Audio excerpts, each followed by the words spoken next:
Nyandwi Leonidas batazira Kiguru niryo zina ry'umunyororo w'imyaka 68 akizwe n'amagara cyane mw'ibohero rya Mpimba. Nkuko isoko ryacu ngaho mw'ibohero ribivuga, Leonidas Nyandwi afise ingwara zo mu bihimba vy'irondoka zituma aguma yisohoka ko aho yicaye hose. Ingwara zaturutse kwihohoterwa yakorewe agiheza gufatwa. Muri kino gihe uyu munyororo araremvye cyane aho yashizwe muri dispensaire yo mw'ibohero rya Mpimba nkuko bivugwa na rino soko.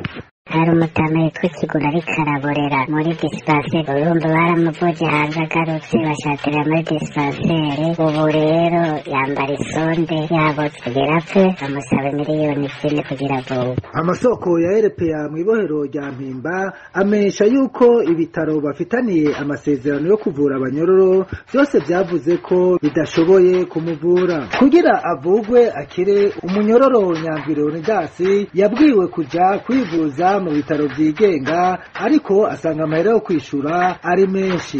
Bakiriya igihe ntarasubira baja kwivuza hanze ko bagomba karoside 4 miliyo kubera ku bitaro leta ifitaniye kontra Dispensaire General Karede, urumva hajya naho ngo ntavyo bashoboye ngo ni gumereke. Abo twavuganye begereye uwo mutama basaba abagira neza bose babishoboye gufasha uwo mutama akavugwa, ngo kuko ibohero rya Mpimba afungiwemwo ryo ryamaze kumuhebuza ko ritazomwishura